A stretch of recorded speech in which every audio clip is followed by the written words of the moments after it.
오늘 하나님 말씀 11장 호세아 11장 8절로부터 11절입니다. 에브라임이여 내가 어찌 너를 놓겠느냐, 이스라엘이여 내가 어찌 너를 버리겠느냐, 내가 어찌 너를 아드마같이 놓겠느냐, 어찌 너를 스보임같이 두겠느냐. 내 마음이 내 속에서 돌이키어 나의 긍휼이 온전히 불붙듯 하도다. 이 호세아가 지금 보세요. 여태껏까지 뭐 이 앞에서부터도 뭐라고 그랬어요? 하나님이 심판하신다고 그랬잖아요. 떠나버리신다고 그랬잖아요. 그렇죠? 그런데 갑자기 이 11장 안에서도 앞에 1절로부터 7절에서도 하나님께서 심판을 얘기하시잖아요. 그런데 갑자기 나는 너 못 버리겠다. 내가 어찌 너를 버리냐. 내가 너를 그냥 놔두겠느냐. 너를 어찌 그냥 두겠느냐. 내 마음속에서 긍휼, 너를 향한 그 동정심이 막 불이 일어나는 듯이 그런다.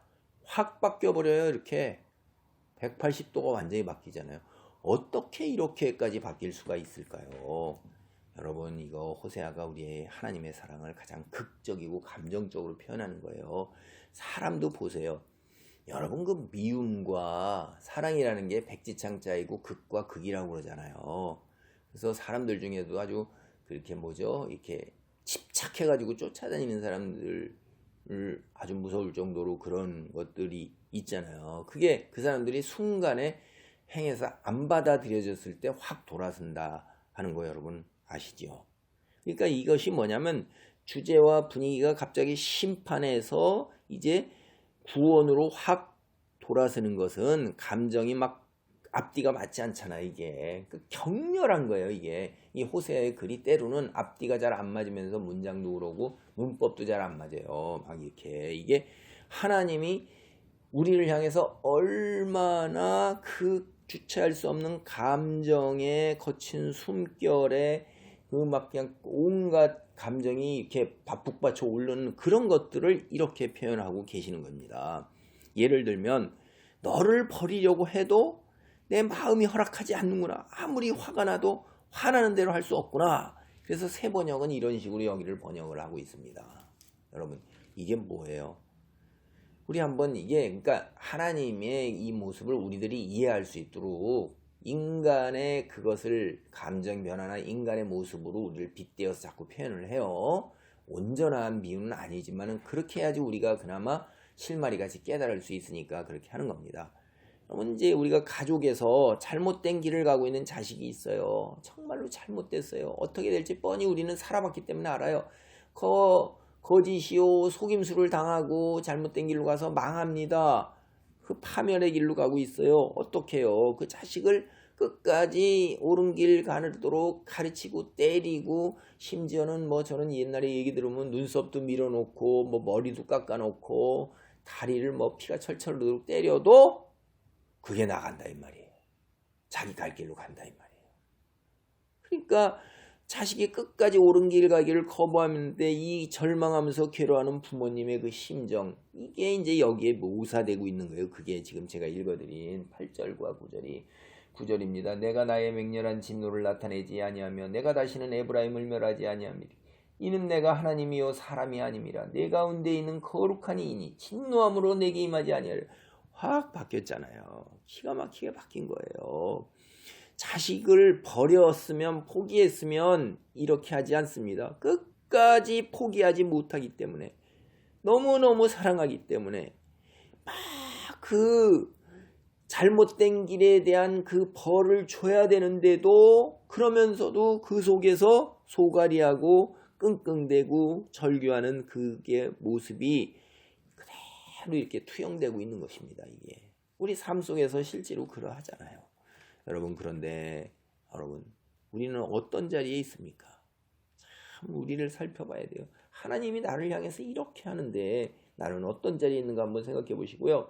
8절 9절에서 도시 이름들이 나와요. 스보임, 아드마, 벨라, 와 소돔, 고모라. 이게 다 뭐냐면 창세기 14장 2절이나 19장에 가면 그 뒤에도 나오죠. 하나님의 심판에서 멸망한 거예요. 신명기 29장 23절에도 나와요. 여러분, 소돔과 고모라는 우리는 너무나도 잘 알죠. 세상 사람들도 영화로 많이 이렇게 해놨어요. 그래서 사사기, 에레미야, 그다음에 에레미야가 에스겔, 아모스, 스바냐 뭐 이런 데에도 잘 나와요. 이게 소돔과 고모라는 굉장히 그 불심판으로 멸망한 거고, 그다음에 도덕 윤리적으로 타락하고 세상 사람들이 너무 타락이 그게 다라니까 하나님께서 정하신 심판 기준 이상으로. 그럴 때 소알도 함께 멸망하고 스보임과 아드마도 함께 멸망합니다. 근데 이 스보임과 아드마 우리 잘 알지 못해요. 거의 성경 학교 이거 죄송합니다. 학교라기보다도 신학교 다니는 사람이나 목사님들도 스보임 아드마 거의 몰라요. 성경에서 거의 언급되지 않기 때문에 우리 기억에서 사라져 있습니다. 이거는 이렇게 소돔과 고모라의 멸망을 회상하면서 스보임과 아드마 같이 잘 알려지지 않은 도시, 관심도 받지 못하는 도시, 이런 상태에서 이스라엘은 결코 멸망하지는 않는다, 이런 얘기예요. 이스라엘이 어떤 경우라도 스보임과 아드마처럼 인류 역사에서 잊혀지지는 않는다. 하나님이 이스라엘에 대한 심판을 행하시다도 소돔과 고모라는 아주 멸망해서 사라졌죠. 절대로 이스라엘은 완전히 뒤집어 엎어져서 잊혀져 버리지는 않는다 하는 것을 하나님께서 얘기하는 거예요. 뒤집어 엎는 것도 어떻게 돼요? 생명과 구원으로 나가는 거예요. 9절에서 하나님이 심판과 진노를 하지 않으시겠다는 거는 이건 앞에서 여태껏 계속 심판하겠다고 했던 논리적으로 모순되는 것 같죠. 그렇지 않아요. 그 하나님이 계속 선언하신 심판을 끝으로 해서 다시는 더 이상 심판이 있지 않다는 그런 뜻입니다. 미래 이스라엘의 회복된 후에 이루어질 그것에 대해서 하나님께서 이야기하고 계시는 거예요. 그리고 하나님이 어떻게 그것을 가능하냐 하는 것은 하나님의 신이시기 때문에 그래요. 우리가 앞에서 뭐라고 그랬어요? 죄송합니다.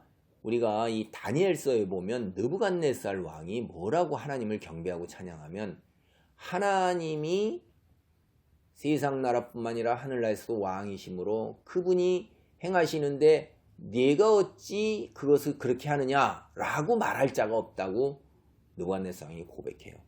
하나님이 하시겠다고 그러면 하나님이 하시는 거예요. 사람은 하게 되면 주변 사람들이 너 왜 그렇게 하느냐, 너 무엇 하느냐 이렇게 하죠. 그리고 시비 걸고 막고 더 힘센 자가 자기 의지대로 해요. 세상은 그래요. 그런데 하나님은 신이시니까 하나님이 세상의 주인이시므로 어떻게 돼요? 당신이 하시고 싶은 대로 해요. 그래서 거기에 뭐라고 그러냐면 사람이 아니요 내가 하나님이다 라고 하나님이 말씀을 하고 계시는 것입니다.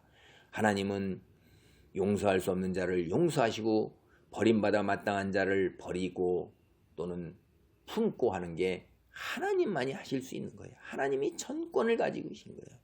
온 세상이 다 버려도 엄마는 자기 자식을 안 버리고 품는다 생각하면 품습니다.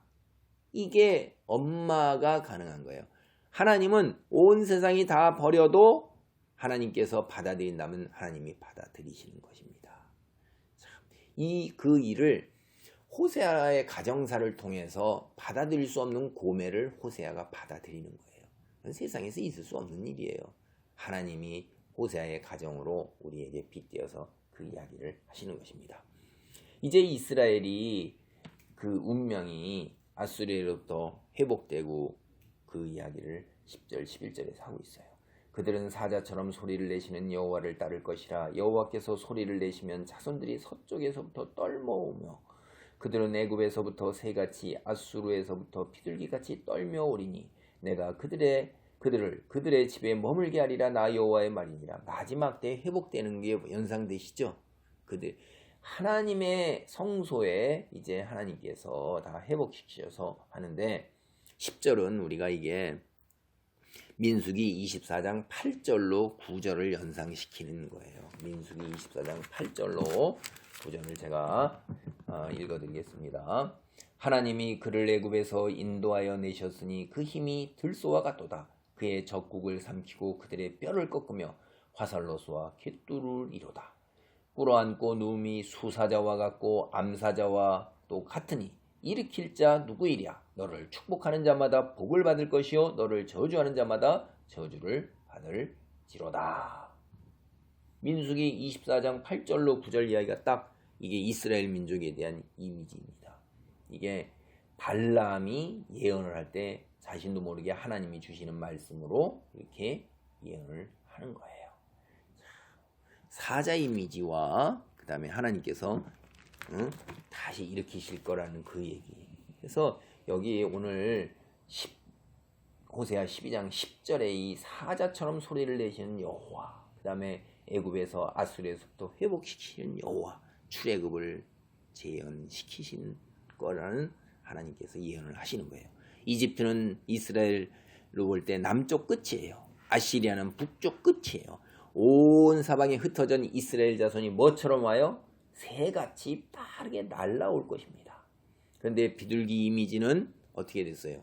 우리가 앞에서 알고 있잖아요. 이미 7장 11절에서 비둘기가 지혜롭지 못해서 갈팡질팡하고 돌아갈 곳을 모르는데 이때는 어떻게 해요? 지혜를 가진 비둘기로서 돌아갈 곳을 알고 정확하게 돌아오는 것입니다.